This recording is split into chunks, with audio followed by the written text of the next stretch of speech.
Turn every challenge into strength. விழுந்தா தோல்வி இல்லை, எழுந்துக்காமல் இருந்தால் தாங்க தோல்வி. நாளைக்கு நல்லா இருக்கும்னு நம்புறது தான் இன்னைக்கு உன்னை ஓட வைக்குது. உன்னோட டைமிங் வேற, யார் கூடவும் கம்பேர் பண்ணாத. கஷ்டம் வந்தால் பயப்படாத. நீ டைமண்ட் ஆகிறதுக்கு தான் அழுத்தம் கொடுக்குது. உண்மைதானே? சின்ன சின்ன ஸ்டெப்பு தான், நிற்காமல் போனால் போதும். நீ நினைக்கிறத விட நீ ஸ்ட்ராங், நடக்கிறத விட உன்னால் முடியும். எக்ஸ்கியூசஸ் பண்ணுற நேரத்தில் ஒரு முயற்சி பண்ண. வெற்றி சத்தம் போடாது, ஆனால் வரும். உண்மைதானே? உங்களில் எத்தனை பேர் நானும் ஜெயிப்பேன்னு ஓடிட்டு இருக்கீங்க?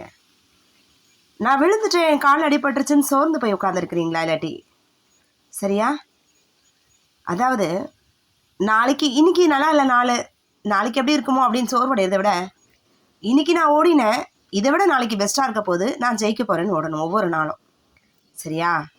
இன்னொன்று, அவன் அந்த அளவுக்கு முயற்சி எடுத்து வெற்றி அடைகிறானே, நான் எடுக்கிற முயற்சிலாம் எனக்கு தோல்வியாகவே அடையுது அப்படின்னு சோர்ந்து போகாமல், எது வந்தாலும் முன்னோக்கி போகிறீங்கல்ல, நீங்கள் தாங்க வெற்றியோட முதல் பரிசு வெற்றியாளரே நீங்கள் தான். சரியா? சரி, நான் முயற்சி எடுத்துகிட்டே இருக்கேன், எப்போ பாரு கஷ்டமே என் வாழ்க்கையாக இருக்குது அப்படின்னா பாருங்கள், நீங்கள் ஒரு பெரிய டைமண்ட் ஆகணும்னா என்ன பண்ணும்? ஃபஸ்ட்டு இந்த மாதிரி பிரச்சனை வரும்.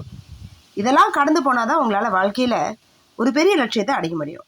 அதனால் இன்றைக்கி நீங்கள் நினைக்கிறத விட ரொம்ப ஸ்ட்ராங்காக என்னால் முடியும் அப்படின்னு சொல்லிட்டு என்ன பண்ணுங்கள், முயற்சி பண்ணி போய்கிட்டே இருங்க. சரியா?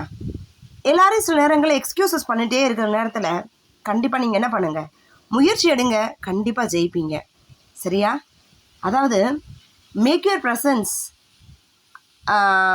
To get by claps. நீங்கள் ஒரு வெற்றியாளர்னு சத்தம் போட்டு நான் ஜெயிப்பேன் அப்படின்னு சொல்கிறத விட, என்னுடைய வெற்றியை சத்தம் போடாமல் எல்லாரும் கைத்தட்டல் மூலமாக நான் ப்ரூவ் பண்ண வைப்பேன்னு உட்காடுறீங்க பார்த்தீங்களா? Silent success.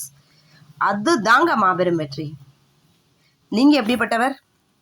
கமெண்ட்டில் மறக்காமல் டைப் பண்ணுங்கள்.